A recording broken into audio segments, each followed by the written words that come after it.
All right, cool.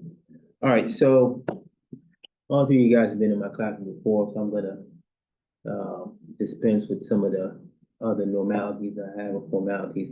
But I do want you guys to introduce yourselves. I know you two know each other. I don't know if you all three know each other. So just a quick little bio, name, usual, major, that kind of thing. And for anybody that's gonna eventually watch the video. All right. My name is Sir, so I'm from India. I have completed my bachelor in mechanical engineering. And back in India, I have business, manufacturing of brass components. So I'm here for MBA, and I hope Professor Case give me some plans. Okay. All right. Yep. My name is Nathan Herbert. I'm not from California, I'm from Louisiana, a mix of like the East Coast of the United States. And I did 8 years in the Navy and then ended up here. And then now married with two corgis, little corgi dogs, and just doing the MBA full time now. Okay. My name's Mecca Mazy, originally from Atlanta, Georgia. I did 8 years in the Marine Corps, got out back in January. I have a bachelor's in criminal justice, which I've never used, and so I'm taking an MBA now. I'm currently employed as a government contractor, and hopefully go down the government route. So, and I think an MBA would be pretty helpful. I'm just gonna be like government PM or APM. So, Okay. Yeah.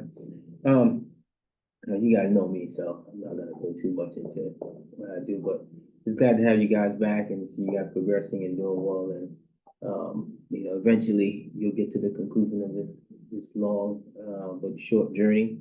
And I didn't know you were working for the government.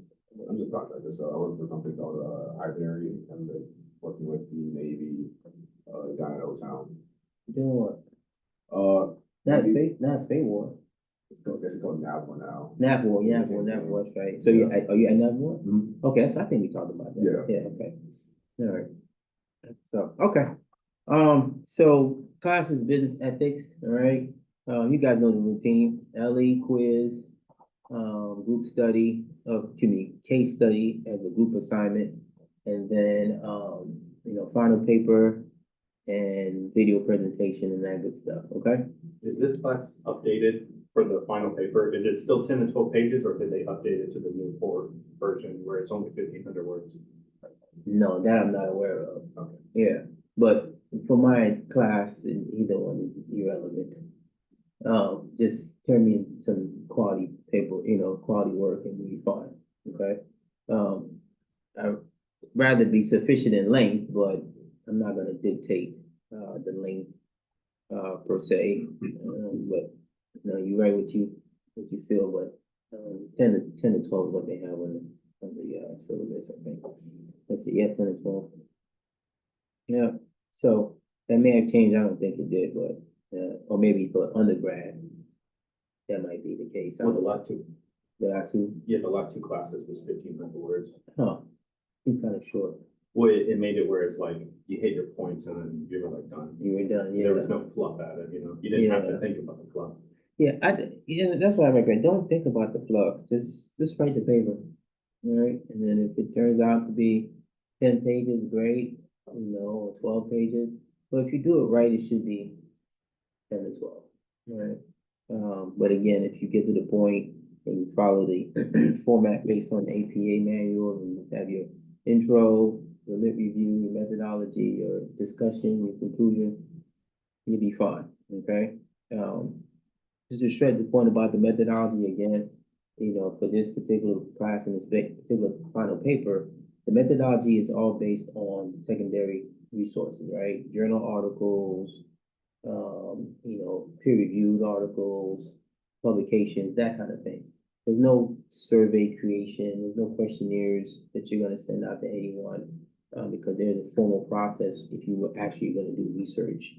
Has to go through the school, then it goes to the IRB board, and then it goes to the National Institute of Health, to get approval to do all that. So no one's actually doing any real research here, right?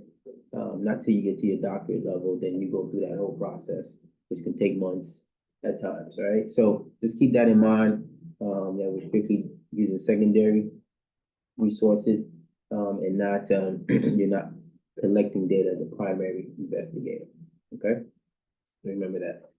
Aside from that, it'd be the same thing. I'll put the groups together unless, you tell me otherwise, that you want to be in a particular group with somebody or a particular group of friends or whatever the case may be. I'll separate the groups as I see fit, based on basically I'll keep the hybrid folks together for the most part, and then put the online folks in their own little groups based on what they have. Okay. Yeah, aside from that, any questions or anything relevant going on? Okay. Nothing new in anyone's life? No, same thing.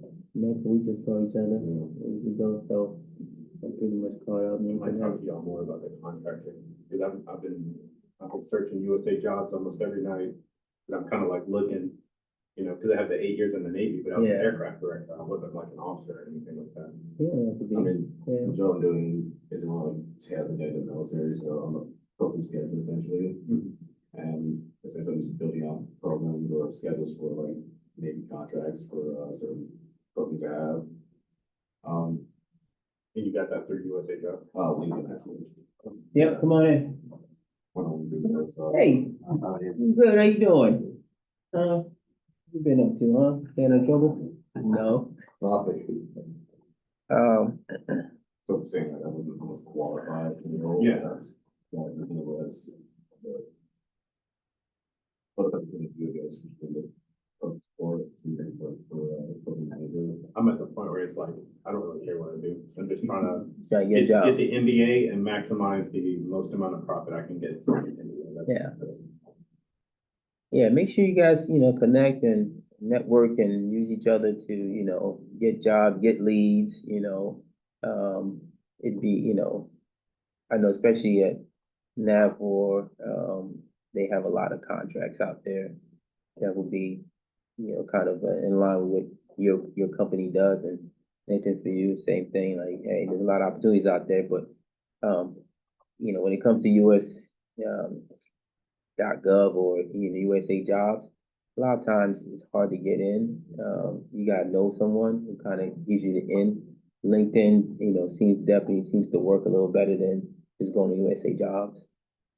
So I would definitely make and try to hook that up. Now, give us your intro. Name, degree. And say I have a bachelor's degree in accounting. Then I worked in Dubai as an accountant for almost 4 years. Then I decided to improve myself, so that's why I'm here completing my MBA. All right, there you go. All right, so again, another alumni of my classes, so I'm familiar with everyone here.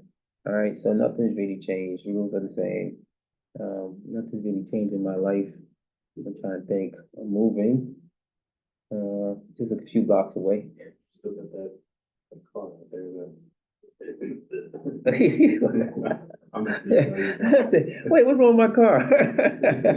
It's a little dirty, yes, I must admit, it's a little dirty, but not really my concern. I'm like, I got things to worry about. Somebody checking my car that hard. I ain't got time. All right. Yes, I mean that. Let's see. Went to Colorado. I was in Telluride for the film festival. Yeah. So, a couple celebrities out there, Angelina Jolie, Hillary Clinton. That one is, this one's in Telluride. Okay. Yeah, Sundance is in Utah. This one's in Colorado. Okay.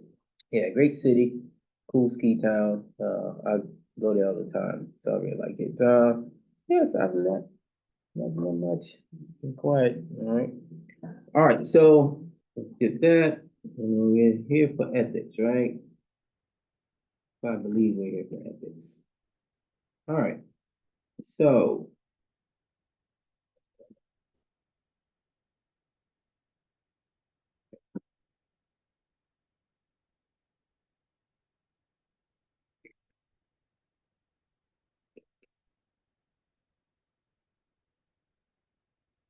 Cool. All right, So, business ethics, all right. This class is super interesting. Anybody take philosophy in college, in undergrad? All right. It's kind of like that, right? It reminds me very much of my philosophy class in that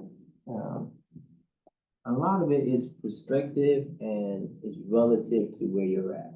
Okay. Um, and so it makes for an interesting class. I think that was one of my favorite classes in undergrad. We got to argue a lot, got to debate. We had a couple of chairs thrown. Yeah, people used to get testy back in the day. So, you walk out as friends though, but business ethics really, has become increasingly more and more important just because people just behave badly. Okay, people in corporate America behave poorly, and there has to be some set of rules that needs to be, kind of put on people so that they behave in a proper way, right? Especially because, what our concern is them behaving badly, yes, but what's really damning about, poor behavior in the corporate America? Like, what is it that we're really, Reputation. what's that? Reputation. Reputation, yeah, okay. But what's at the heart of the crime, right? What's at the heart of business ethics?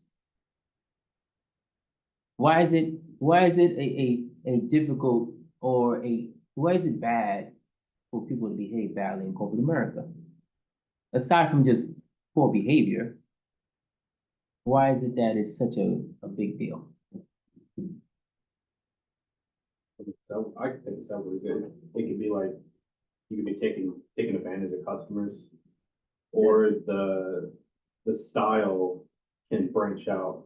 Mm, Like if a business is doing something wrong, another business could see it and they could start doing Yep. that, and then another one, and then they could Got start you. doing that. And then Okay. like branches, Anybody else? No, Nathan hit it on the first try, right? We're trying to protect the consumer, right? Because at the end of the day, whose money is really being messed with? It's your money, right? As a consumer, all the money that the company had, they generated from revenue, okay? And so I don't want, whoever it is taking my good money that, I may have bought a product or service from that company, but I don't want them to abuse the money, right? Or abuse the fact that I'm a customer and take advantage of me in a way where, hey, I could have got it cheaper, or maybe it's an inferior product and you're not telling me because you're afraid that you're gonna lose money, right? In business ethics, you can see it across in basically every spectrum of our life, right? Between politics, religion, pop culture. There's some ethical dilemma that most people are involved in, right? Especially the higher you go and the more people that you have to appease, the more difficult it becomes to really have that balance and the easier it is to have a little skewness in your ethics. Okay. Me personally, I think once you become president, or any politics for that matter, ethics is kind of, it's kind of suspect. Okay. And it's not because they're inherently bad people. It's just that there's so many people to please and you can't please everyone, right? Somewhere along the line, you have to make a decision as to which way you're going to go. Are you going to use your moral compass to make decisions, or are you going to try to make everyone happy and adjust to their moral compass, right? And say, you know what? I know you want this particular contract. It's in my power to give it to you. I will if you, kind of endorse me, or if you, contribute to my fund or contribute to my campaign, right? Or if you, hey, I'll do this deal with you if you, give me this and give me that, right? And deciding not to do the right thing is very relative because what's ethical here or not ethical here in business is ethical or not ethical someplace else in business, right? So I think I told you guys when I was in Jordan once, and I was in travel logistics and I would have to set up a camp. And so I had a third party national that was there who was my go-to guy, right? My supply guy. And, you know, he was from Jordan and he was Jordanian and that kind of thing. And if I needed something, my supplies, you know, I had to set up the camp for 3,000 people. So AC units, tents, everything, you know, regular camp stuff. Okay. And so, you know, one of the things that I found, you know, when doing business with him was that if I gave him a little extra for himself, for him, things went a lot faster and smoother. Okay. And it wasn't until I really asked him, like, hey, do you guys take like gifts? He's like, yes, we take gifts. It's normal to do business here. We do gifts. Okay. And it's not considered illegal. He's just rewarding me for the work and I'm gonna get it done faster if I have some incentive, right? Whereas if I was here, I'd be going to prison or jail, or I'd be at very least fired and relieved from my job, right? As the logistics officer for that particular, for my career, basically, right? For the end of my career. So it's very relative in how people do business and what is considered unethical business practices, right? Very much, you know, in one company, one thing could be cool, in another company, it's not. And this is where you run into issues where, you know, you have sexual harassment, you have quid pro quo, you have hostile work environments, right? Some of the HR stuff we talked about, a lot of it is about ethics, about making the right decisions, right? About understanding your value system as compared to someone else's value system and what we would consider, you know, unethical, right? Because us as, you know, upstanding citizens of the world, we behave in an ethical manner, right? We don't want to hurt anybody. We're just trying to mind our business and just develop ourselves and just get through life and, you know, make as much money as we want and buy our house and take care of our family, take care of our own, right? We're not trying to do anything else. But if you talk to someone who's a criminal, right, who's maybe in the mob, who's in the gang, or whatever the case may be, although their activities are illegal, they still have a code of ethics. Okay? If you're in the streets and you're doing street things, rule number one is what?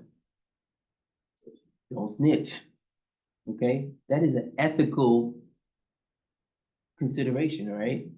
So if you snitch, you have violated the ethics of our group, right? And so because you violate the ethics of the group, you have to pay the price, right? Which is normally, you know, death. Okay? Snitches don't live long anywhere.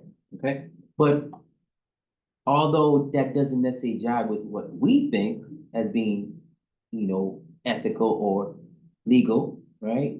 You can understand what they're saying, right? You can understand, okay, oh, they have their own code of ethics, their own rules, right? Because if you look at any code, any set, any society, there's always a set of rules, but it's very relative to what the society is at the moment, right? Where you think about even, you know, back in the day, the Roman Empire, or even early Europe, right? Where they were marrying 12-year-old girls, okay? 11-year-old girls, pregnant at 13, all right?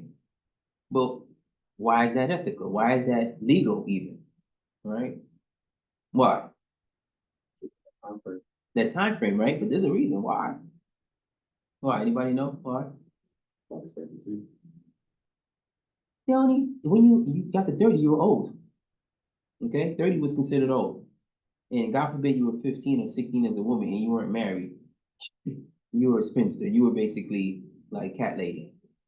Okay? So the time, right, dictated the ethics of the time. Right? And so we move forward now and we have different ethical values, different ethical standards. But nonetheless, you know, as a general consensus, we've agreed that these particular rules are to be followed, right? And if they're broken, we're going to, you know, punish you. But ethics is very gray sometimes, right? It can be legal and it can be unethical, but you're not gonna get in trouble. It can be illegal, but ethical, you're not gonna get in trouble, right? You'll see this played out a lot of times in court, right? A woman kills her husband, she goes to court, she gets on the stand, he beat me every day, emotionally, mentally, physically, you know, beat me, it was terrible. So one day he came to beat me again, and I shot him, right? Okay, that's illegal. That's somewhat unethical, but we understand. Okay, that lady probably is gonna go home and not go to prison, right? If she had no other intent, no other, things going on that, made her shoot her husband, like a life insurance policy or something, all the lifetime nonsense that you see, right? So if that none of that is going on, right? The jury, right, made up of reasonable people will probably go, okay, yeah, not exactly my ethics, but I can understand why she made that decision to kill her husband, right? Because, and vice versa, right? Nobody here hits women, right? But if a woman hits you and it's in defense, it's something different, right? You got to protect yourself. You don't want to hit the opposite gender, but if she's coming at you with a gun and knife and trying to take your life, guess what? I got no choice, all right? I got to put you down, all right? Again, situation where you look at it and go, is it illegal? Sure. Ethical? Yeah. Hey, but I get it, all right? So there's ethical dilemmas every day in business, right?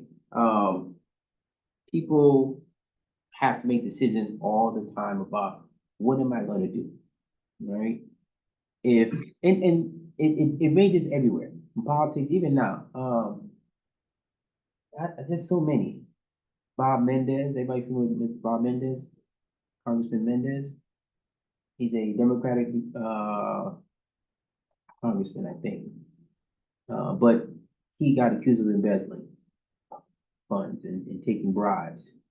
Okay, he took the bribes and then he did special favors for the lobbyists and that kind of thing, right? But it's Washington D.C. He got caught because I'm sure all of them kind of at one point or another have taken a little something, right? But if it's not money, it's tit for tat or something like that, right? It's not necessarily quid pro quo, but it's still like you scratch my back, I'll scratch your back, right? It's really skating or skirting the ethical line, right? There's another lady, she's Chinese, I think. Chinese or Japanese? No, Chinese. And she's about to go to prison for a long, long time because she basically was taking the company's money and just using it as her ATM. Okay, I think $40 million worth of ATM. All right. There's Sam Friedman, right? Cryptocurrency guy. There's Daquan, another cryptocurrency person, right? He's in jail. There's what's his name? What's the spy guy? Eric Snowden, right? He's in, I can't remember where he's at. I think he's coming back now. I think he's finally gonna face the music, all right? As far as like what he did, which he thought was the right thing to do, right? And if you look at the circumstances around this case, you can understand why he kind of did it, but it wasn't necessarily the most, it was ethical but not legal, okay? Because basically now you're putting the whole country in jeopardy because you revealed all these secrets, these national secrets. And so, I get what you're trying to do. You're trying to expose and make sure things are transparent, but that's not the way to do it, right? Especially against the system, because the system's gonna win every time, okay? And so there's different, we go through dilemmas, right? You may not even think about it. Hey, you're driving on the road, the light's about to turn red, and you punch it, okay?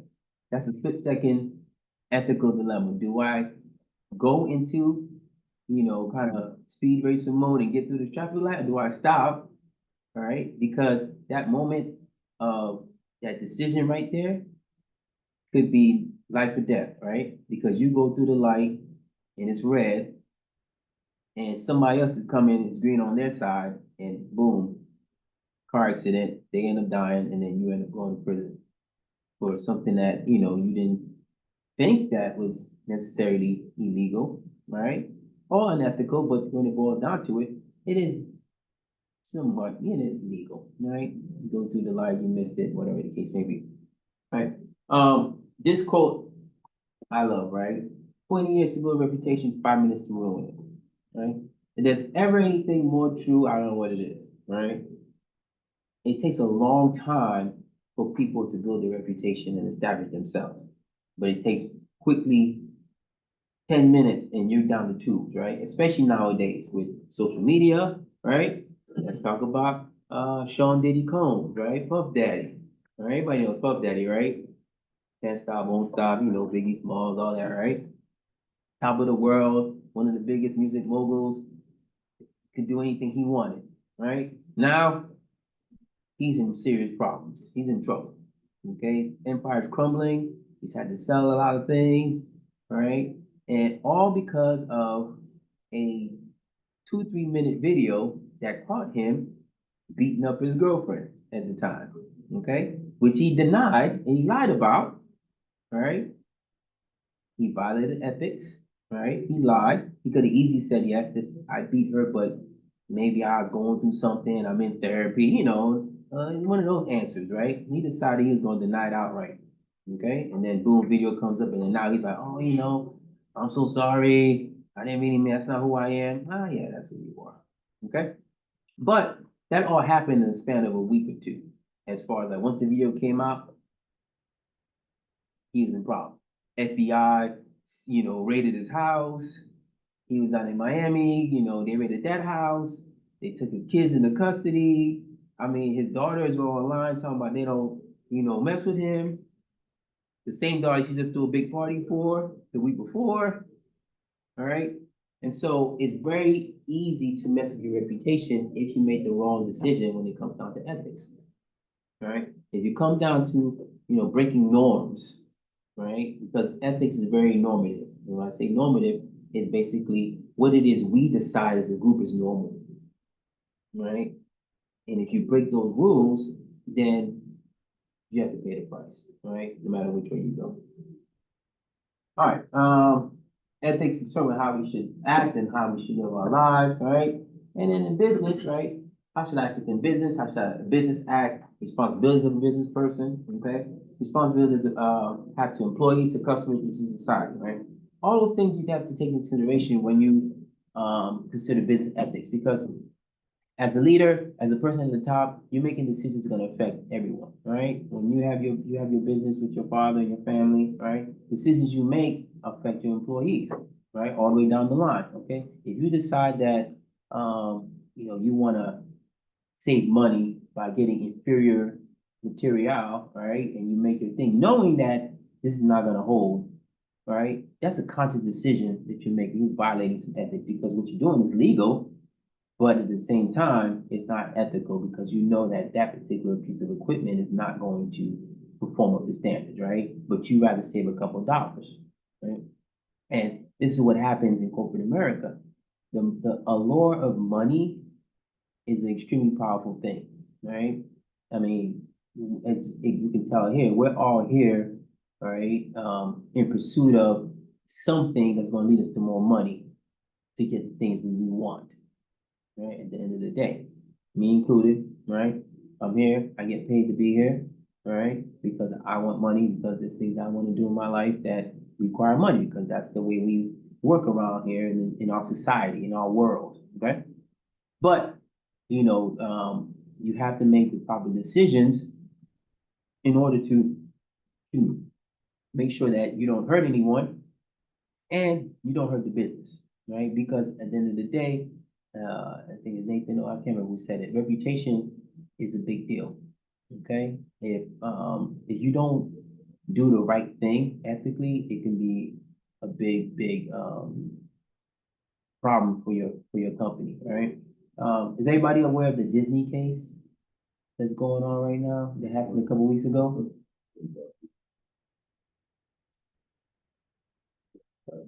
Yeah, yeah. The lady died from food poisoning, right? And Disney said, yeah, you need to dismiss that case because in the contract that they signed for their Disney Plus streaming service specifically said you can't sue us for things. Where did they get food poisoning from? The park? Yeah, they got Disney Park, right? So Disney was dead wrong, okay? Because the contract they signed was for Disney Plus, the streaming service, not for going to Disney World and eating at your restaurant, even though I told you and you asked me if I had any allergies. And that's where they're gonna lose. They specifically asked the lady, did she have any allergies? And she told me, yes, I have nut allergy, peanut allergy. And they just messed up. And instead of just saying, look, we messed up, let's figure this out. We're sorry, no amount of money can bring your family member back, but we'll do our best to do right by you. They decide like, no, you can't sue us because in the contract that you signed for streaming services, it says you can't sue any Disney entity, which is ridiculous. The fact that someone thought of that is somewhat genius, but at the same time unethical. Okay? And so of course, Disney came back last week and was like, no, we're not gonna do that. That's the wrong thing to do. We're gonna go ahead and do right by the family and take care of whatever it needs to take care, and we're gonna, Wait, legal though, so I have that in like a terms and agreement for our streaming service, that you can't take litigation against them. yeah, it is. So when they say, they're not that you can't take litigation, you can't sue them. You have to go through mediation first. Okay. Mediation arbitration first, prior to suing them in court. Yeah, that's all it is, right? Because they sued them as soon as it happened, right? They sued that she died, and then the husband and the family sued, and they were like, no, you gotta go through arbitration. And they're like, where's that stated? And they're like, well, in this contract here, the contract for Disney Plus streaming service that I signed 4 years ago, like, I don't think so. That doesn't apply here, okay? And so so they changed their tune because they realized like this is gonna be a PR nightmare. Disney, oh, wholesome Mickey Mouse and Donald Duck and all those other people over there trying to screw me over, right? It's not gonna go over well at all, okay? And so they fixed that. But ethical dilemmas in business happen on a day-to-day basis. Something as simple as even the military guys appreciate this. So there's a particular brand of pen we have in the military, Skillcraft. All right, it's black, cheap looking pen, and we buy them by the boatload. I don't know if they still have them. Yeah. I'm up with the three little silver stripes. on Yep, it. yep. So they've been around for at least 30 some odd years, right? I retired a long time ago and I was in 20 some odd years. So they've been around at least since 1992. Okay, they're still around. But we had so many of them, right? And so I would just go and I said, I need some pens. I'll take a box and take it home, right? Well, little did I know that that was stealing, right? Like, it's okay if you take it to use in the office, but you can't take it home, right? And so even something minor as that, all right, is considered an ethical decision, right? You're making a decision to do something that's unethical. You know it's unethical, but you're going to do it anyway because it will benefit you. Okay. Now, pens are no big deal. Thing they cost like, I don't know, $5 a box, which is outrageous, but it's the government, so they will pay whatever, right? Which is another unethical thing, but we're not gonna go, all right? But at the end of the day, leadership is responsible for making responsible decisions, right? And not to violate business ethics, in lieu of profit, right? Which you'll find, especially in the financial sector, which we had a few years ago, right? Everybody familiar with the term fiduciary? All right, fiduciary just means a relationship of trust, okay? And so when you have a fiduciary, AKA financial planner, AKA stockbroker, AKA, your investment manager, right? Back in the day, the way they used to do it is you come in, you have your money, and you say, hey, I want to invest this money in something. And then the fund manager will go, no problem, all right, we'll invest in something. But it was always something that was beneficial to them and the company, never beneficial to you as the client. And so people started losing their money. People started seeing these exorbitant fees, all right? And so the government stepped in and said, you can't do that. You have to do what's in the best interest of your client. And this is where fiduciaries came in, right? The word was always around. The concept of the relationship was always around, but it was never really enforced, right? It was never practiced because at the end of the day, most of the CEOs of those companies, JP Morgan, Chase, all the big Bank of America, all these big companies, Goldman Sachs, we need to make the money, right?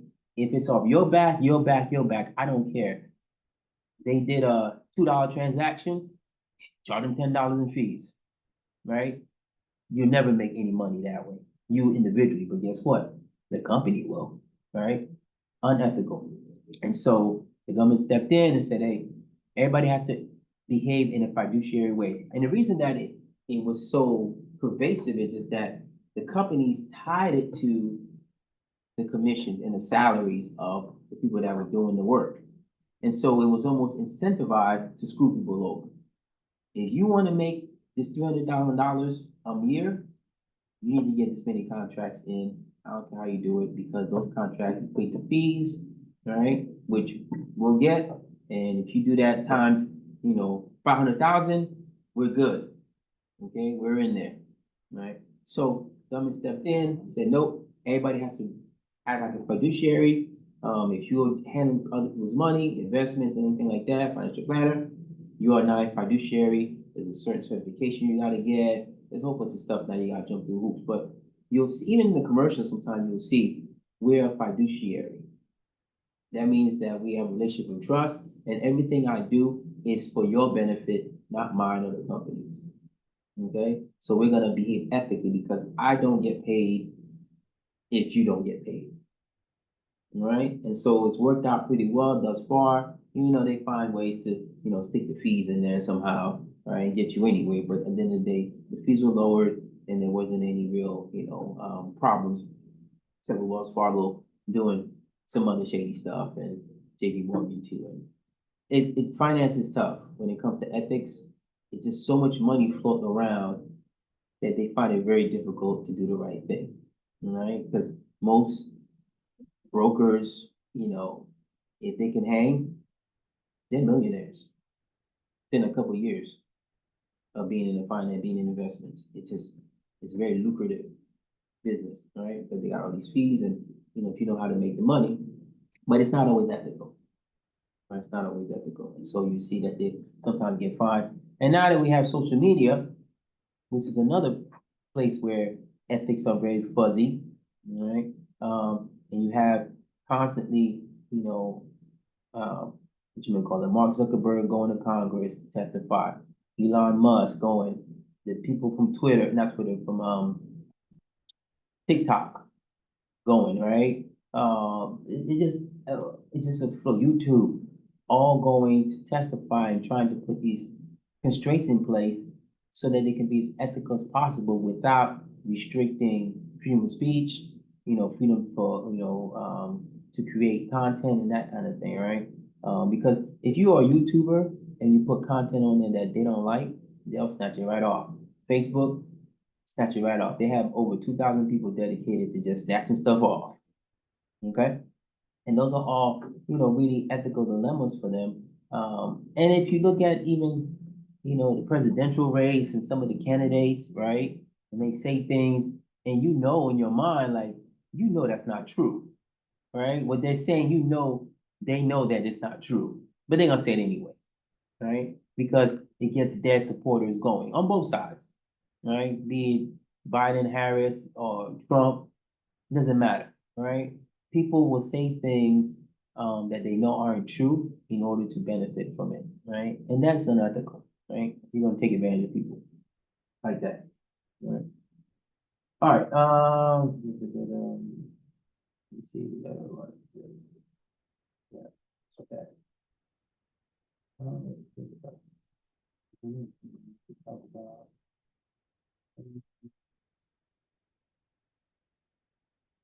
Okay, so this line here is where I really want to kind of get at, or to top two. So business ethics involves making decisions at the individual, organizational, and a broader social and governmental level. Okay. All these particular levels are important because the individual level really drives the other two or three. Okay. Because really, we are individuals making individual decisions that are going to benefit us, right? As a group, right, we each have our own perspective on things, right? It's when we come together and have to figure out what is the consensus feeling about a particular thing, right? What's the consensus moral ethical morals or value system, right? What are we gonna use? What are we gonna say as a group that we're going to, use to measure ethical behavior and make sure people are behaving properly, right? And that trickles up, okay? Because it doesn't matter if you're married, you got a girlfriend, you got kids, da da da da, right? You're born alone, you're gonna die alone, right? If you go to prison, guess who goes? You, right? And so that is a heavy weight to really think about if you do something wrong, and you make the wrong decision about having to suffer the consequences, okay? And so as that attitude kind of moves up from the individual to the business or organizational level, right? Now you start having a consensus of people that have the same concerns, right? We are all here trying to make money, right? We're all financial planners. We're all trying to make money, right? Do we agree as a group that we're going to take this one shortcut, right? Do we agree as a group that we're going to try to monopolize this industry, okay? Just like Google just got in trouble last month in UK. And not even in UK here, because um, Google is the top search engine, right, in the world, basically. But according to what the Supreme Court and some of these other countries are saying, they did that, right, by making it mandatory for these companies to have Google as the default search engine. Okay, so if you use Microsoft and you use Microsoft Office, right? What's the default browser in that? Do you know? You guys know? Which one? Microsoft Bing, right? But Google went in and said, look, we're gonna give you some money. You make sure that on every application that you guys have, we're the default browser. Okay? And They just lost that case too. They The sure did. antitrust case, yeah. yep, they sure did, right? They lost because that's creating an unfair advantage because you have more money, you have more resources. You can do that. Mom and pop browsers, or Bing and some of these other browsers, they don't have that capability, right? So they'll never be able to compete with you, right? So what they did was really unethical because they pretty much squashed out the competition via resourcing, okay? And you'll find that in many, many countries, many cities and states where you don't, no, so say for example, Coronado, right? Everybody's been to Coronado here, right up the street? No? $15 million houses, probably the second or third most richest per capita place in the world. No? All right, well, Coronado's up the street. You go up to 5, or you go down, you go south. Down to 5, you get off you go down across the bridge if you want. You can go the long way. You go across the bridge and you're in Coronado. Okay? Looks like La La Land. Yeah. Real pretty, super nice beach town, right? Seals are there. What else? The amphib base is there. We got Marines there. EWG Pack. We got everything's down there. Vacation, location, whatever the case may be, right? All right.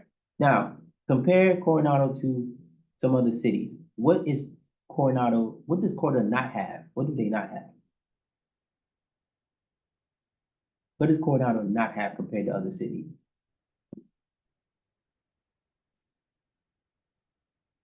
Think very basic. No, they don't have any like type of warehousing or anything like that, No warehousing. like manufacturing type jobs. Yep. No, None of that. What else? Think of the stuff you just do every day.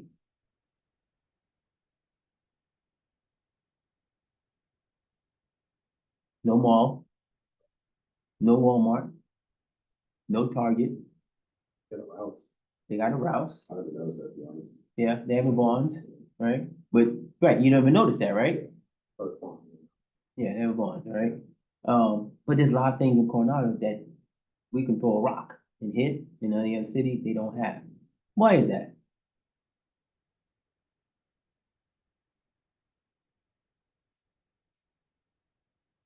Yeah, exactly what it is, right? The city board, council says, no, you're not coming in here. You're not gonna mess up our $15 million houses and our, pristine beaches and that kind, because we don't want the kind of people that Walmart attracts. or the kind of people Target attracts, or the kind of people McDonald's attracts, right? How many fast food places are in Coronado? Anybody know? Ricky Norton's, Who? Ricky Norton's Burgers. Uh, where's that at? That's like when you hit that first major red light, take a right, and it's all the way down to the left. Oh, yeah, you're right, yep, you're right, They yeah. got the Actually, one of my, KFC, yeah, one of my friends. Taco Yep. Bell, KFC, Baskin Robbins. There's a Taco Bell? Yeah. On, Oh, it's the same, on right? the right side, no. Yeah. It's different? It's not on base, it's on the island, so, It's on, no, I'm saying it's on, in the island, but it's in the same place as the KFC. yeah. It's Yeah, a KFC. Taco KFC, Bell, yeah, okay, yeah. But it's the only one. Okay? They purposely don't let things in, okay? Because they trying to maintain a bubble, right? Now, it's not necessarily ethical, but it's legal, right? They can exclude people from coming to Coronado and setting up shop, and giving people access to the things that we all have. Now, the people of Coronado, they're fine with that because they're all millionaires for the most part, or people that are military who doing well, and then they get stationed there, and they can afford to rent out a house there, right? But for the most part, most folks living in Coronado, they're not military folks, they're not regular folks, okay? The houses out there are ridiculous, and they're beautiful, but they're expensive, right? So my whole point is that they're monopolizing the city, basically, right? They have their own police force, their own fire department, who do not answer to the mayor of San Diego. They do not. The mayor of Coronado is his own person. Okay? Even though it falls within the jurisdiction of San Diego, the city, and San Diego, the county. The mayor, for some strange reason, Coronado doesn't have to play by the rules because they consider it a city, right? And Coronado really isn't a city, say. All right? It's not like Chula Vista or Lemon Grove. So Those is it part of San Diego County? yeah. It's part of San Diego City, city of San Diego. Yeah. Yeah, they have no mayor. Yep. Yeah, they have no mayor. Yep, they have their own city council. They have their own everything, right? Just like this. It's like how the Vatican's a city-state in Rome, right? Excellent example, right? Vatican is its own city. They got their own rules, own fire department, own police department, own university. They do what they want, when they want, how they want it, okay? So, perfect example, right? There's a lot of unethical things that happen, but they're somewhat legal, right? Does anybody ever think about where does all the money come from for the Vatican? Was that tithing? Yeah, but what else? Vatican is big business. A lot of money comes through there from Microsoft, Tesla, all these companies, right? Because a lot of these guys, they are religious to some degree. And so they do tithe in a way, right? Or they support certain endeavors that the Catholic Church, the Roman Catholic Church has, right? And this happens in a lot of countries, right? Where the religious institution is getting money from different sources that aren't necessarily religious, right? That on one end it's, hey, it's frowned upon, it's secular, but on the other hand, it's like, they use the money because we need a new church, or we need new pews, or we need, whatever, new stuff, right? We got a new program, right? The end justify the means, right? And so you have that example, but at the end of the day, a ethical decision, ethical dilemma was, in front of them, and they made the decision to go the other way, right? And all the way doesn't hurt anybody per se down the road. Let's just say like President Trump, right? And this whole lawsuit he went through when he took out loans, and the loans that he took out were supported by inflated numbers. I'm worth $8 billion when he was actually just worth $2 billion, or whatever the case may be, right? Illegal and unethical, okay? But they gave him the loan, right? The reason that he probably got off pretty easily, well, he didn't get off easily, because I think he ended up having to pay 85. Yeah, no, $485 million, which is still kind of up in the air, right? They still haven't adjudicated that all the way, right? $485 million that they hit him with the penalty, right? And he feels like that's too much, right? Because no one got hurt, the banks made money, right? So it's all good. Nothing happened. I got the loan, my business did well, I paid it back, the bank made money, everybody win-win, right? But at the end of the day, it sets a bad precedent, right? Because like you said, they see one person doing it, I can do it too. Donald Trump did it, I can do it too, right? Who's really at fault? Is it his fault for taking the money, or is it the bank's fault for giving it? It's his fault because he lied. Yeah, he lied.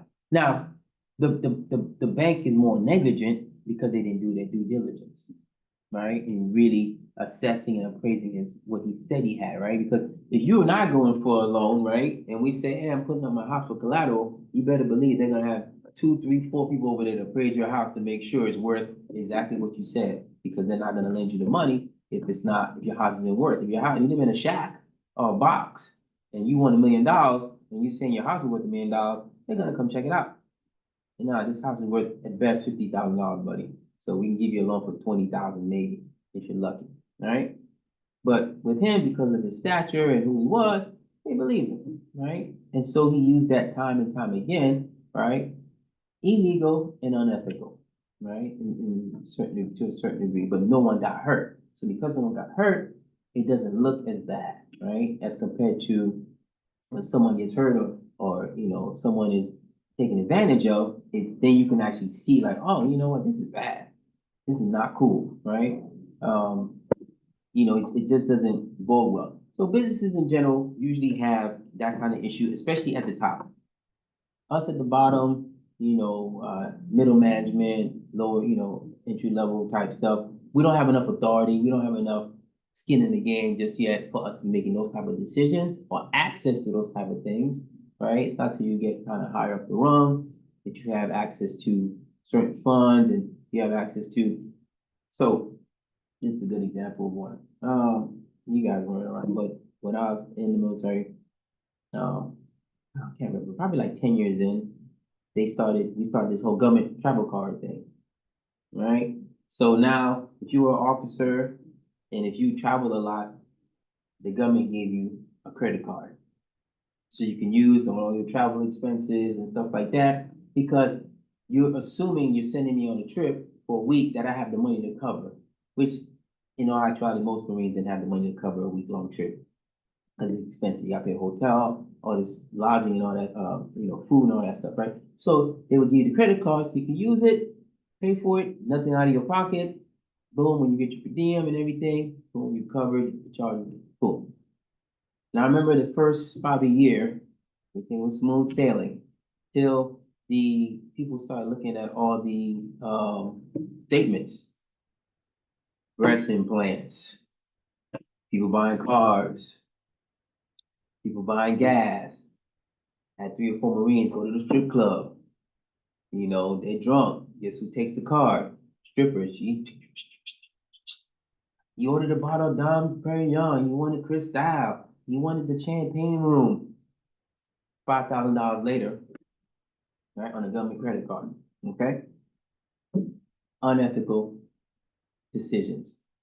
Poor decisions, right? And so the government came in and said, all right, enough of this nonsense. Okay? We're taking the cards away, and you're gonna have to go jump through rings to get them. When you do get them, we're going to be on you like hawks. I don't know how it is now. Huh? Everyone has them again. Really? Yeah, they get back to everybody, so. You have to have them. Yeah. You have to have them now, right? Okay. But everything's monitored, like, if you swipe anywhere, It pops up, yeah. they ask you, like, you need to make a statement of why you. Yeah, like, yeah. They're doing monthly audits now. Okay. Yeah. Yeah. It wasn't like that before. It was the Wild Wild West. I promise you. People getting breast implants for their wives, They go to putting mass for down that? payment, huh? Do they go to mass for that or anything? Yeah, some of them. Depends who it was. Yeah, it depends who it was. All right. If it was somebody that could afford to pay it back immediately, like I'm talking like same day write a check, they like, okay, fine, you get a slap on the wrist, you get a little 6105. If you were enlisted and an officer, you get a little what they call a letter reprimand in your folder with the CG. Sign that. That wasn't the CEO, it was the CG. So that stuck for a little bit longer than the 6105. All right. But if you couldn't pay it right away, there are some problems for you. Okay, you will go to NJP or go to Mass or whatever the case may be. I see people get demoted off of it. All right, go from E6 to E4 just like that. All right. So the decisions that you make in a corporate setting in a business environment are extremely important because they affect other people, right? And you don't want to be unethical in how you approach, business decisions, business processes, because again, people are involved and you don't want to take advantage of them, right? And they don't want to feel like they've been taken advantage of, right? All right. And so individual business and industry decisions are influenced by social, economic, and political environments, right? Which we see, like I said, all the time, right? We see it every day, whether it be Instagram, whether it be CNN, whether it be Fox News.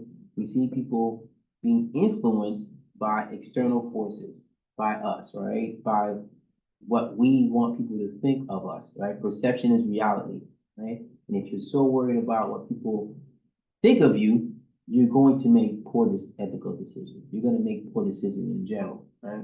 Because you should not be worried about what somebody else thinks of you, right? Not in a general sense, right? It's not that I don't care what you guys think of me, but it doesn't, it doesn't bother me. If someone says, I don't really like you, Dr. K, it's like, oh, okay, cool, that's cool. I'm not here to, for you to like. I'm here to help you get through this program and like get your degree and get the heck out of here, right? Doesn't bother me. But for some people, it bothers them, right? And so because it bothers them, they make decisions that will put them in a good light, okay? That will kind of show them as somebody that's can be trusted to make right decisions, has a moral compass, beyond reproach, their value system is in line with yours, right? All that kind of stuff, right?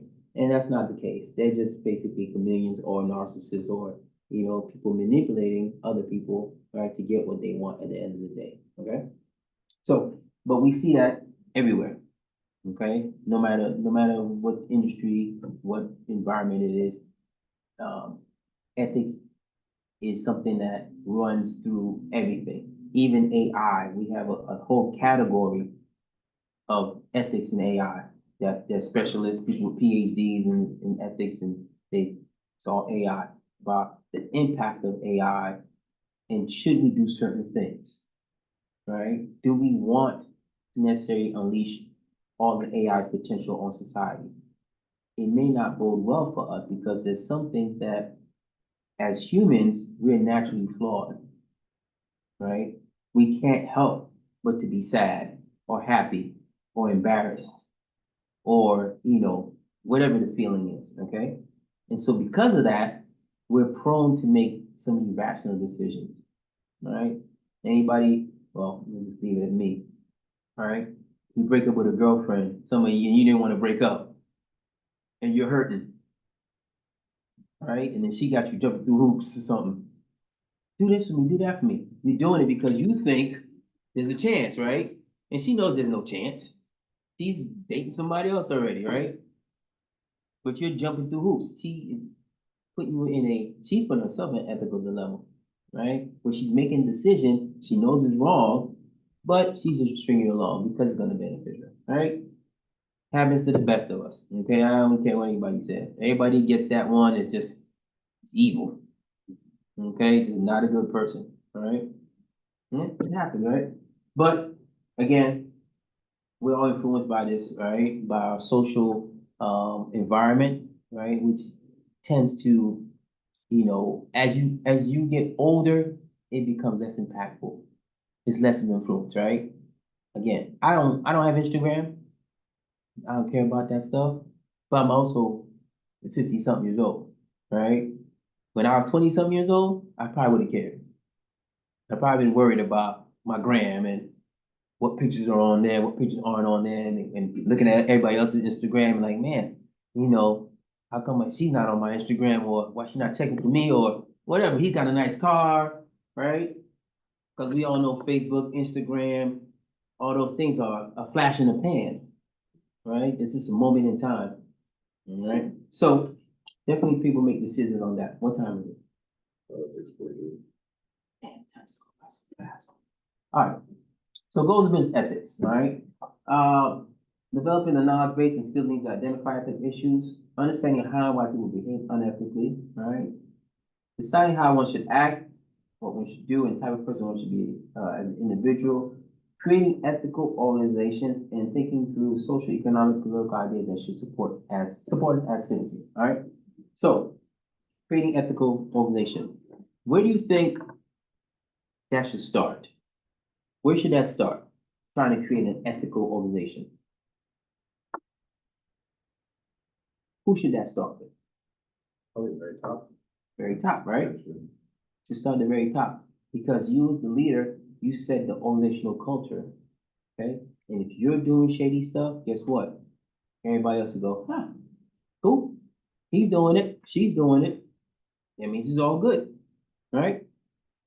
If you look at, as an example, I don't want anybody that likes President Trump. I'm not trying to bash him. I'm just talking about the things that I've seen and are facts, right? Okay.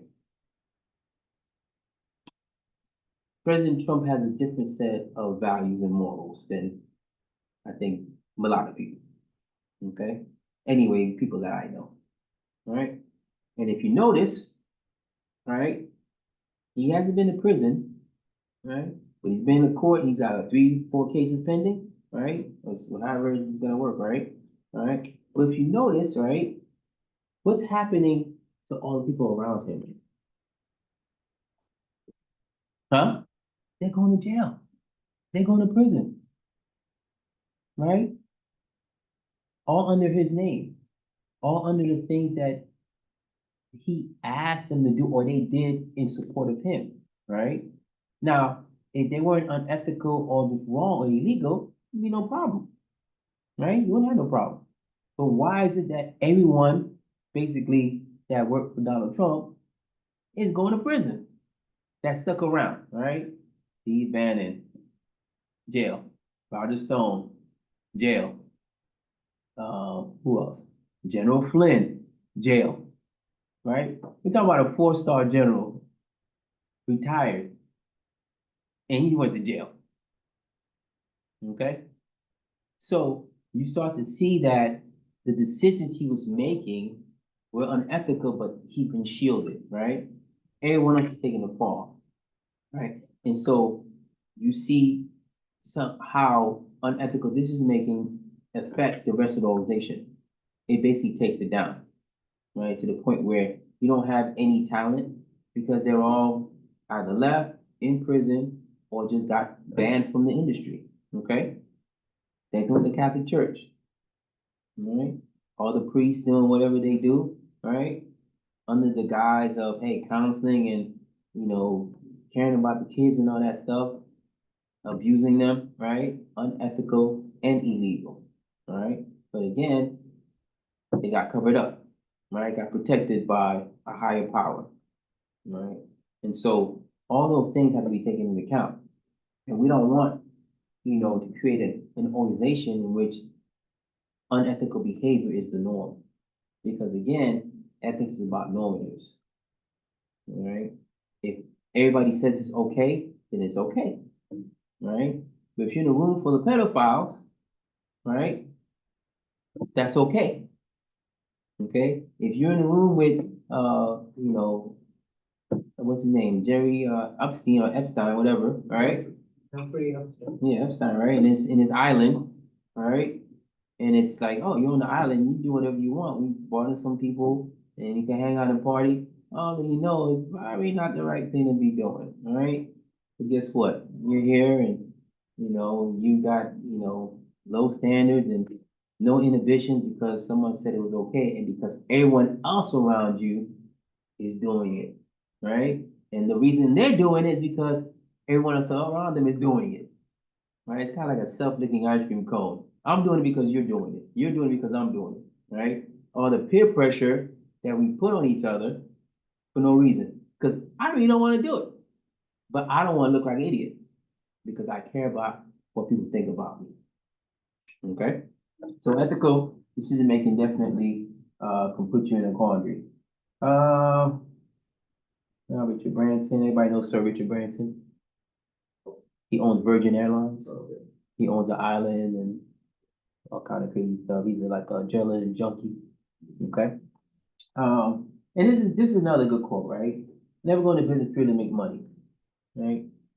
Because if that's what you're chasing specifically, and that's all it is, you are easily manipulated, easily controlled, right? If money is your only objective, right? If you don't have something else that's driving you to do what it is you're doing, then you're like a mercenary, right? Whoever's gonna pay me the most, that's where I'm going, okay? Right? Kind of like what you said, Nathan. I'm just trying to get the most out of this NBA. I know you don't have any ill intentions, and you don't mean it in that way, and you mean it in like, hey, I'm trying to get the best bang out of buck for this NBA that I'm sitting through and suffering through right now, right? I know you don't have any ill will, but some people they go into this whole thing thinking like it's just about the money, right? I don't care about the degree. I just need to get the degree and make the money. So that means that I need to, plagiarize every paper that I ever write. That's what I'm gonna do. Right? That means I get my little brother to take my test. That's what I'm gonna do. Okay? I'm gonna lie, ski my way through this. Because all I care about is getting the degree, checking the box, right? And not even checking the box because I want to be done with the degree, but checking the box because I know that I'm looking for the money, right? That's my ultimate goal, all right? You guys want to take a break or just keep going? All right, if you need the bathroom, by all means, go ahead. All right,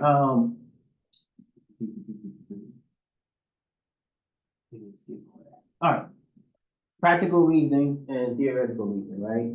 Practical reasoning involves reasoning about what ought to do, and theoretical reasoning in that establishing truth and what one should believe. So basically, the practitioner theoretical fight. Okay, so me as a PhD, I am a theoretical guy. Okay, I'm about research and doing that kind of thing. Whereas DBAs, JDs, MDs, they're practitioners. Okay, they're actually doing medicine, they're actually practicing law. Right, with me, I'm more collecting data and that kind of thing, right? It's the same thing with ethics. Okay, what do we practice as compared to what we should do, right? Or what we should believe, right? What's the truth in it all, right? At the end of the day, what is the ultimate truth? Right? What is the Ten Commandments the ultimate truth? Is what is in the Quran the ultimate truth? Is what is in the Torah the ultimate truth? Or what's in the Bible the ultimate truth, right? We don't know per se, right? But we've all decided which one we're going to follow. Okay, and everybody respects that, right? That's your thing. That's cool, right? But at the end of the day, it's theoretical, right? Now, the way you practice it is different, okay? Because theoretically, they just say, in the Old Testament, an eye for an eye, tooth for a tooth, right? Chopping hands off hands and that kind of thing, right? Theoretically, that's in the Bible, right? Practically speaking, we don't do that, right? Some countries do, but we don't. Not the United States, right? And even still, if they do practice it, right, it's very much the letter of the law where it's like, look, this is what should happen. Okay, but we're getting away from that. But there's a lot of customs and tradition that is hard to break from, right? But when you start thinking about, or what you should do and how you should act and behave as compared to, what people think is the right way, right? This is where you get a dilemma. Because I think you should be acting this way, but you're not, right? But you believe that, hey, I am acting ethically. It just is relative to where I'm at and what I'm doing, all right? And so the theory may not necessarily match up with the practicality. And sometimes, although your theory may dictate one thing, the situation will drive you to practice something different. Something we kind of call cognitive dissonance, right? You feel a certain way about something, but then what you actually do goes against that, right? So for example, I'm not a big abortion guy, right? I believe in pro-choice and that kind of thing. But at the same time, right, if I say, oh, no, I'm gonna, ban abortions, right?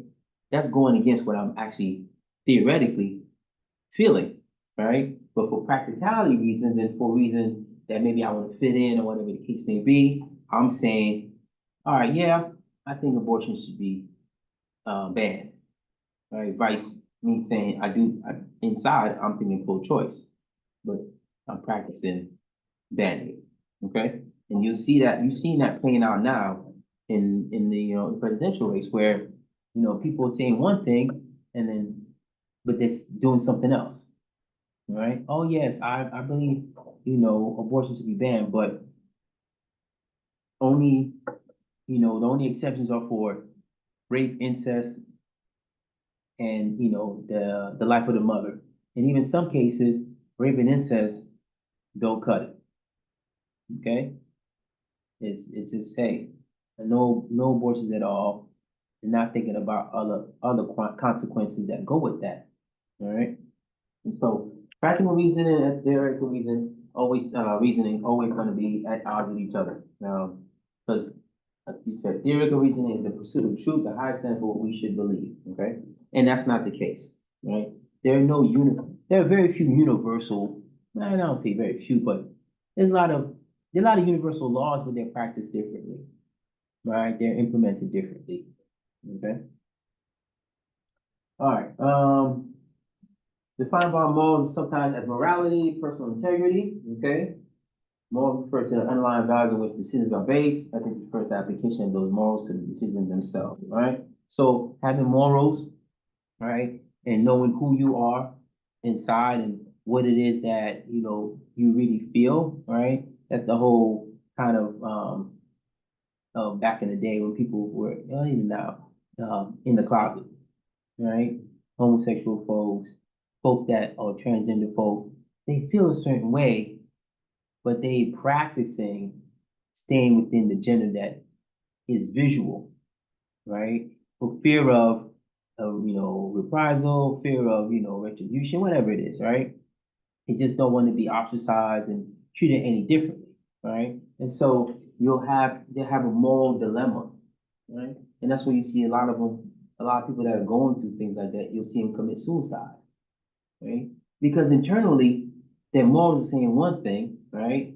But their ethics is something else, right? Because the ethics, they have to behave and comport themselves in a certain way if they want to get along, right? And this is something that, has been around for the longest time, especially in Hollywood, right? There's a lot of actors and actresses that were uh, homosexuals but kept it under wraps for the longest time. Even there's a whole new movie now. Did you guys see this one on Abraham Lincoln?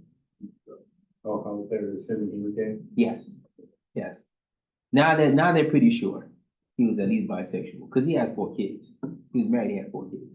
It's just like the guy that played Wolverine. He divorced his wife and he just married his personal trainer recently. Who? Exactly. Yeah, I'm pretty sure he did it. No. Yeah. Which personal trainer? Not a male. Hmm. No, that's a lot of nonsense. That's what you Yeah, that's fake news. That's fake news, Lincoln. Hugh Jackman, he did leave his wife, but I don't think that's a personal trainer. A man? Huh? I heard the rumor, so. Okay, I'm about to say, not Hugh Jackman. Wait a minute. That doesn't make any sense. No? See, everybody checking. Yeah. See? But again, this is how things get around, right? People make assumptions, they think they know, they don't know, right? Even some of the stuff, sometimes I'll say something and then I'll turn around and I'll go look it up or see something like, dang it, that is not right. Now I gotta go clarify, right? Like it's kind of right, but not really, right? So now I gotta go fix it, right? But Hollywood is nowadays no big deal. They're gay, whatever. But back in the day, where it was very much had a big influence on their lives and their careers, they kept that stuff hush, right? They would get what they call the beard. Anybody familiar with that talk? Beard is a is a fake wife or fake husband if you're gay. So it gives the presentation that you're married and that you are heterosexual, but you're not. So that person knows all right? And they're playing along with you to protect you, and you kind of got your own life, your own gay life. But then when you go to events and you're out in public, you're together with that person, right? Man, wife. And then but when you go back home, you got your husband, your wife, whatever it is you got, right, of the same sex. Okay?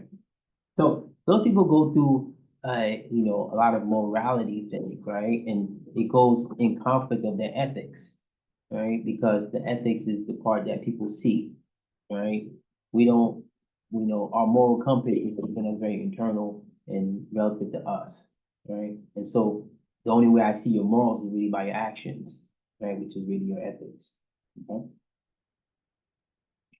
Um, Social ethics, management decisions involve the following aspects of ethics: personal integrity, social responsibility, legal and political environment. All right. So there are many situations in the workplace where you're going to have to decide on, do I make the right decision because no one's looking, right? Or do I, do something different because no one's looking and it's going to be beneficial to me, it's going to make me look better. But at the end of the day, in the long run, it's eventually going to get exposed. Okay. And so you have this, personal integrity, this moral compass that you have to deal with. And I think it depends on the situation, right? So another example is, we all, not all of us, but in the United States anyway, we all do taxes, right? And I would say about 85% of people fudge a little bit on their taxes. Okay? Nothing to, get up in arms about, nothing that the government is really like, nah, I'm gonna come after you for. A couple $1,000 is really nothing to the government. And you turned a three into a six or something, I don't know, right? Somewhere along the line, or you slowly added a couple of $100 here and there, and next thing you know, your return went from 1,000 to 3,000, right? Or you didn't add something, or you didn't declare something, right? Or something like that, right? You won $15,000 at the casino, right? Granted, they're gonna report that, but you didn't, right? So eventually they're gonna catch you, right? But there's something like that, right? Where it's not necessarily it's harmless, uh, but it definitely is fraud, right? And people get audited, and people end up in a lot of trouble for those little things, all right? And so the government again has stepped up, and now they're gonna, boost up the IRS, and they're gonna go after bigger fish, because those are the people that really have the opportunity to really benefit from defrauding the government as far as taxes go, all right? Because that stuff is really so complicated at times, all right? Social responsibility, again, who am I responsible to? What are my, kind of critical points where things are important or not important to me? Who's important to me, not important to me, right? What social cues are out there that I'm following or not following? So all those things, really, if I have responsibility socially, I have to make sure that I don't violate that or abuse that trust that I have with people. That's why, people in elected office, right, elected political positions, that's why they get hammered so hard. Because at the end of the day, it's our money. We elected you, and you behave in a poor manner. Okay? And so we have to do something about it. We just can't let you, keep thinking that's okay, because it's not. All right? Illegal political environments. Okay? Again, the people in prison have a different set of rules. Okay? Once you go to prison,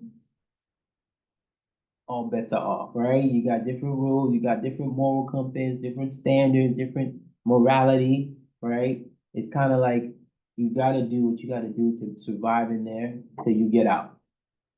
And so even the correctional officers, the warden, right? They make some bad decisions, right? But it's because of the environment that they're in, right? Everybody seen the Shawshank Redemption? No? All right. You guys never seen Shawshank Redemption? Nika, you seen the Shawshank Redemption? Okay. So in the movie, it's basically Morgan Freeman and what's his name? What's the other guy's name? Tim, no.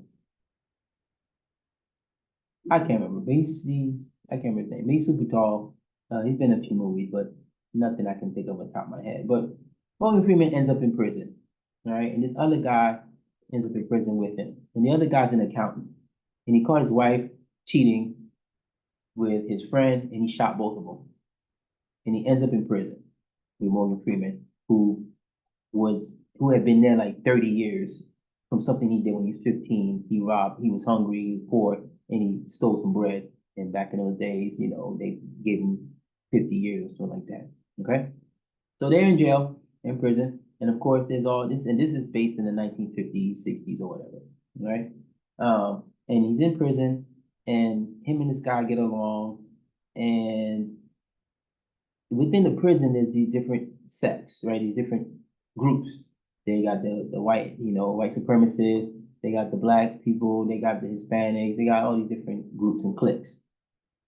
And so Andy Dufresne, who's the accountant who shot his wife and his friend, he gets to work for the warden. Bless you. He starts to work for the warden, but then he realizes that the warden is embezzling money. That the warden is having him cook the books. The warden is basically taking bribes via pies, right? They'll get a pie, and in the pie, they'll open it up, there'll be a bunch of cash. And so that company will get the contract for the free labor because the warden controls all the prisoners, and that's free labor, right? And so instead of paying, whatever prices to regular employees, they just pay the warden a certain amount of money, and the warden sends his people out or his prisoners out to do their work for free. Okay? So Andy Dufresne figures it out because now he's in charge of doing the books. And it's very, the warden is very upfront with him, like, hey, put this, do this, right? Here, we got this money from here. The minute he questions the warden goes, what money? Okay, you didn't see anything. And if you think you saw something, I got some time for you in solitary with a good beating if you want to say something, all right? And so throughout the movie, he's going through all this like traumatic stuff, right? The Aryan guys are one guy likes him a lot, is trying to rape him. He's always in a constant battle with them, and then he's in constant battle with just who he is as a person. He likes classical music. He's just somewhat of a rebel, free spirit kind of guy. He's always getting in trouble, either with the warden or not always, or with the crew there, but they try to protect him, all right? So then in the movie, he basically sets the warden up. He takes all the books, he makes copies of all the ledgers, he pictures and all this stuff, he puts in an envelope, and he plans his escape. Okay? Him and it was just him. Wasn't him in this? I think it was just him, right? Yeah. Basically, he figures out a way to get out of prison, right? The walls crumble. He has a big poster of Raquel Welch. I don't know if you guys remember Raquel Welch. No? Okay. Well, look her up. She's worth looking up. Okay? And he has this big hole that he's dug because the walls are so old and the cement is basically turned to dust. So he's chipping away with this little pickaxe because he used to collect rocks and then let him take the little pickaxe. He chip away till he made this huge hole. He covered a poster. He went through the hole, broke through the pipes, went through 5 miles of like toilet water and just nastiness, and comes out the other end in the water. I think it was at Alcatraz. Supposed to be Alcatraz, I guess.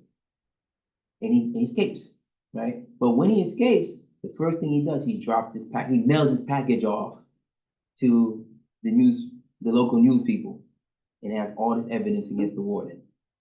For all the unethical things that the warden's been doing, yada yada, right? And then he escapes because what he did, unethical too, he decided, you know what, forget the warden, forget all of you guys are all crooked. He started skimming stuff off the top while he was doing all the books for the warden. So he would take a little bit, create these fake accounts because they gave him access to go do whatever he wanted to do. He went to the post office, opened up an account, he would skim some of the money and put in an account for himself. And then when he escaped, he put it under a different name and everything. He escaped, he had like $2 million wait for him He went to all the banks, collected the money, took off, went to some other island, and they presume that he died in the water, because if you ever been to Alcatraz and you see the bay, it's pretty much impossible to swim that and survive that water. All right, and then he leaves a note for Morgan Freeman. He says, "Hey, when you get out, go to this location. I left you something." Okay, so Morgan Freeman finally gets out. He goes to the location. He digs it up. There's a box, has a key, and has a bunch of money in it, and it has directions. And he goes, he follows the directions, and lo and behold, Andy is over there shining up his boat, waiting for him to show up. Like, man, I'm glad you're here. You made it. And Morgan Freeman's like, what? That like, dude, what happened? Like, how did you do it? And he explains the whole story to him. And it's kind of right up in the sunset, and they leave the country, and whatever. The point I'm trying to make is that the warden at the top was doing some shady stuff, right? The guards were doing shady stuff, but because it was inside the prison system, it was normal. Okay, it was normative. It didn't seem unethical because of the environment they were in, and because of that, until an external person came in and looked at it, right? They would have got away with it for another 10, 15, 20. The warden would have died before they figured out what he was doing, right? Because he was helping the businesses, save money, and they weren't going to snitch on him, right? And nobody in the prison, you're going to believe a prisoner over me, the warden? Like, not happening, right?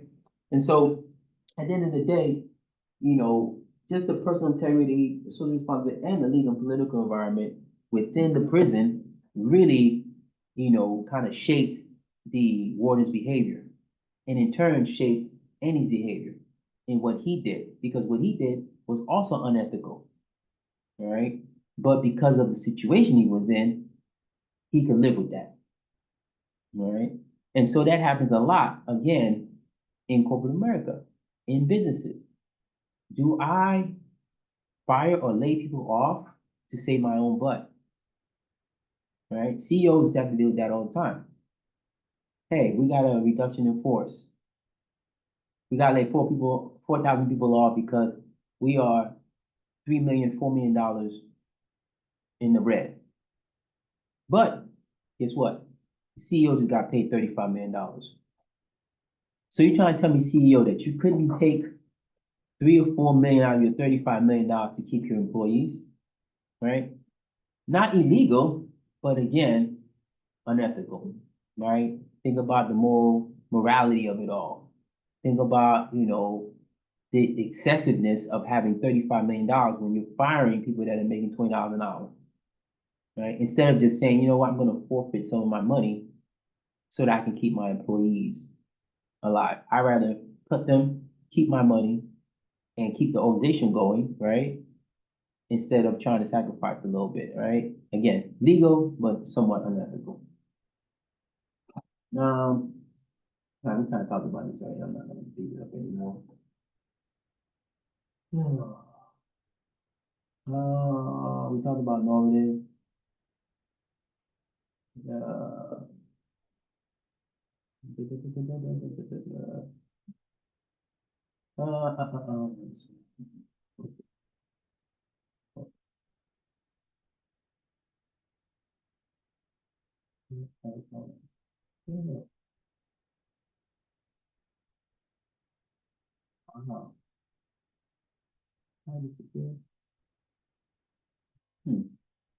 Okay. Either way,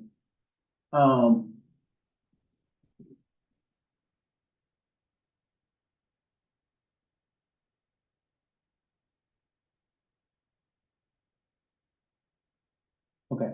I want to talk about psychological egoism, right? And that when it comes down to, making the right decision, most of us are instinctual in nature when it comes down to decision making. Okay? We will do what's in the best interest of us. Okay? Nothing wrong with that if no one else gets hurt. Okay? Because really, you have to look out for yourself before you can really look out for anybody else. All right, that's why they tell you on the plane, if the mask drops, put it on yourself first before you go help anybody, because you're gonna be useless if you don't have it on, you're gonna pass out, right? Same thing, we go back to our instincts, okay? Whatever that may be, all right? We may practice certain things over and over again, but sometimes when it really boils down to it, we go back to what naturally comes easy to us. All right. And so that may at times involve making poor decisions that are going to impact other people, impact the business, impact the client, impact the workforce, right? Impact the industry in general, right? Because all this cryptocurrency stuff that we've been talking about or seeing in the news, right? It's had a huge impact on the industry, right? And trying to get regulation and trying to get people to understand that it's not a shady, it's not a scam, right? Because I may talk to 10 people about crypto. 8 of them will say it's a scam. Don't mess with it. Okay? The other 2, kind of, all right, I get it. All right. It's because of the poor behavior that they're seeing from people that are in the industry that are supposed to be the stewards of crypto. They're supposed to protect the consumer, protect the client. They're the ones doing the shady stuff.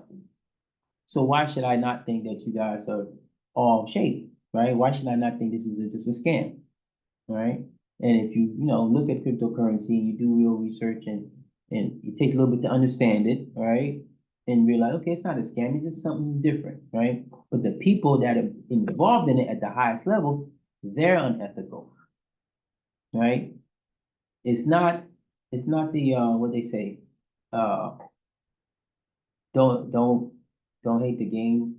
No, don't hate the player, hate the game. Yeah, okay. It's not me, right? Oh, it is me, actually, right? But that's the system. Okay, that's the way the system works. Don't be mad at me. I'm just following the rules of the system. Right? The system says I can take this amount of money and no one's gonna mess with me. I might do that, right? Let's have a higher moral standard or a higher moral compass. Then I may do something different, right? But at the end of the day, right, the system allows me to do certain things. And we are the system, right? Each individual here is part of the system. Without your individual contribution or input, the system starts to fall apart, right? Well, if we one by one start to say, I'm not here. If all you guys is like, I'm gonna go enroll at SDSU, right? I may not have a job, right? Because you are the system, right? I may have made a poor decision about certain things. And you guys decide I can't mess with Dr. Cage no more. We out of here, right? I'm messing up the industry. I'm messing up the system, right? But you guys are the system, right? Let's see here. What else? Ethics in the law.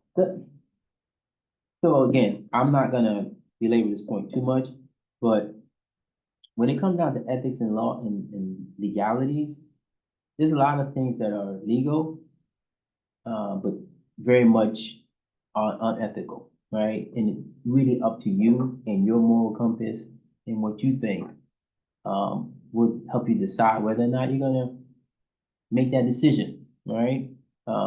Yes, it's legal, you can do that, but is it the right thing to do, right? If you find some money on the floor or something like that, right?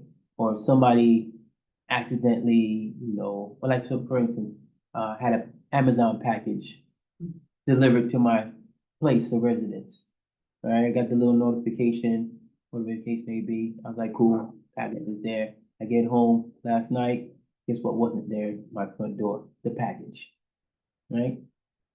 Went to property management, they're like, no, we weren't even here. It was Labor Day. Holiday was closed. Yeah, nobody was here. Like, okay. So she, the property manager was like, yeah, somebody swiped it probably. They didn't have any cameras yet. We don't have any cameras in the buildings yet. Man, I'm like, okay.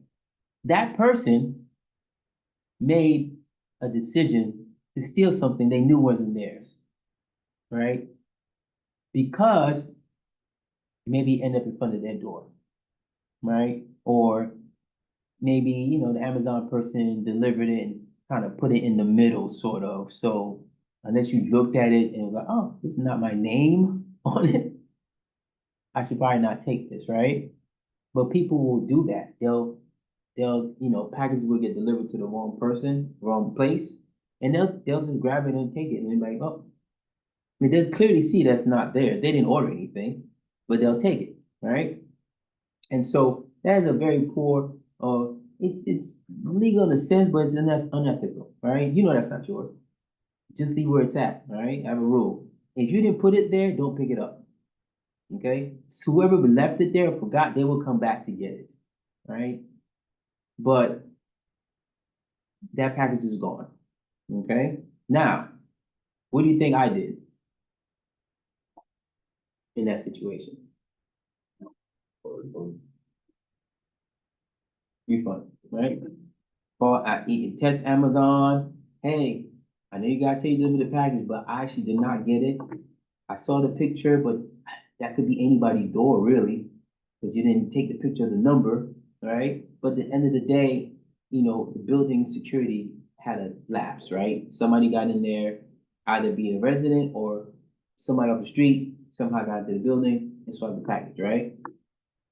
So what does Amazon do? Refund me, or they say, hey, you want us to just resend the product to you, right? And if you so happen to find the other one, just send it back to us, right? Cool. Thank you, Amazon. You're the best, right? How much you think that costs Amazon? Nothing. A whole lot. A whole lot. With just the shipping and all that. Well, so does Amazon pay for that, or does the private seller of that product pay for that? That I'm not sure about, right? So I'm assuming it's Amazon that pays for it because they're the distribution and the chain of custody is theirs, right? And so I believe they pay for it. But either way, somebody pays, right? That person who took the package initially just got with a free box of, and all it was lotion, okay? It was a box of lotion, fancy lotion, right? But it was lotion, all right? $17. Call Amazon, we'll get you another one tomorrow. Cool, right? But I was thinking, like, how often does that happen? Imagine just in my building, 3 or 4 packages get taken, and every time Amazon gets a call from a customer, hey, I didn't get my package. And it's mine is $17. Imagine if it's something like $300-400. How much money are they losing off of theft, off of people making bad, unethical decisions, right? That may seem harmless on the surface, but guess what? You get enough of those going, and you start taking a serious hit where it amounts to $5, $6, $7, $8 million in theft. Guess what? I got to make a decision on who I'm going to let go, because I got to cut my staff because I can't afford this. All right, that's kind of how it goes. At a certain point, Jeff Bezos is gonna go, this is ridiculous, or whoever he has in charge, because he's not running the day-to-day operations anymore. Right? He's over there yachting it up with his fiance and all over the place, right? But whoever directly running the operations has to make a decision as to, okay, we can't have an $8 million deficit off of that, right? We're losing serious money here. 6 billion last year. How much? 6 billion. 6 last year. billion with a B. Okay, that takes a hit on a company. Okay, fortunately it's Amazon, right? And it's part of doing business, and they count it in there, right? But at the same time, it's $6 billion. Like we could take $6 billion and split it amongst ourselves, and you won't ever see me again. Okay, now we can just keep it, and we can buy a little island, a country. There's a couple of countries you could buy for $6 billion, right? So you see the effects of it, right? A poor decision made by 1 or 2 people, or just a bunch of people, right? Depending on the value of the product, good or service, right? Who are coming in, and there's some people that do it on purpose. Like they'll take the item and then they'll call Amazon and say they never got it, so that they can get another one, right? It's rampant, right? And like I said, it's everywhere. Doesn't matter. unethical behavior is much more prevalent than we think, right? And it doesn't always appear that way because we think that people are always trying to do the best or the right thing. But that's not the case. People do things that suit them. And if so happens to be beneficial to you, that's a good thing, right? There are good Samaritans out there, and people, generally, want to help. But even myself, as an instructor, as a professor, yes, I'm here for you guys, but getting paid is important. If I didn't get paid, I might not be here to help you guys, right? I might be like, hey, meet me in Starbucks, I'll help you out a little bit, but I gotta make money, I gotta survive, I gotta eat, right? And so it's always in my best interest. It's always about me, right? To a certain degree. And the sacrifice that it takes to really make decisions. And the bigger the stakes, the harder the ethical decision for most folks, right? The more amount of money it is, then the tougher the decision is, right? If you're talking about, I watched this movie yesterday called Abigail. Everybody seen it. It just came out this year, and it's about this group of folks, and it has everybody know Giancarlo Esposito. No, Giancarlo. Is that his last name? I think Giancarlo Esposito, the guy from Breaking Bad. He's mixed. He looks black, but he's actually Italian and black. But he was one of like the big bosses in Breaking Bad. But he's been acting forever. Yeah, Giancarlo's been acting forever, right? But he's in this movie, and so the scheme is that they're going to kidnap this little girl whose father happens to be a trillionaire and demand $50 million for her life, right? She's 12, right? But the law of the money makes the team, there's 5 or 6 of them, like just say, you know what? I need the money. So I know she's 12, but we're gonna kidnap her anyway. We're gonna tie her up, we're gonna treat her well, we're not gonna hurt her. But if we need to hurt her, we'll do that too. There's a guy in there, he's like, if I need to hurt her, I will. For $6, $7 million, $8 million a piece, I'm cool. I can do that. And I'll be fine with myself. Well, I don't want to spoil the movie because you guys might go watch it, right? It turns out she's not exactly what they thought she was. Okay? And then you kind of see where their unethical decision making and their greed really led them to make a bad decision, which ultimately led to their demise. Okay? All for something that really, at the end of the day, what are you really striving for, right? What are you really get? Like you can have $1 million. It's the same as $8 million. It doesn't matter, right? Once you get the million or even $100,000, it's about, do I have everything I need, right? And do I have everything I want? How much does that cost, right? And what decision am I going to make in order to make sure that I attain that, right? Am I going to do it the ethical way, the right way? I'm going to go to school, I'm going to work for it, I'm going to find a way to make the money legally? Or am I going to find a way to make it legally, but, skirt a few laws and rules? I might just decide, you know what, I'm just going to do it illegally. Okay? All right. Any questions? All right. All right, cool. Just LE quiz this week. That's it. Should be good. Did no one come on Zoom? That's crazy. There's like 16 people in the class. That's nuts. All right, I got you 4, so we're good.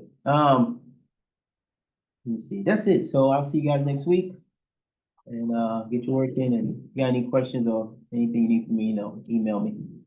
All right. Get home safe. Party too hard. It'll only take 45 minutes, yeah, I promise. Coming down there was like an hour and a half. Oh, dang. That 15 today is so bad. You better get online.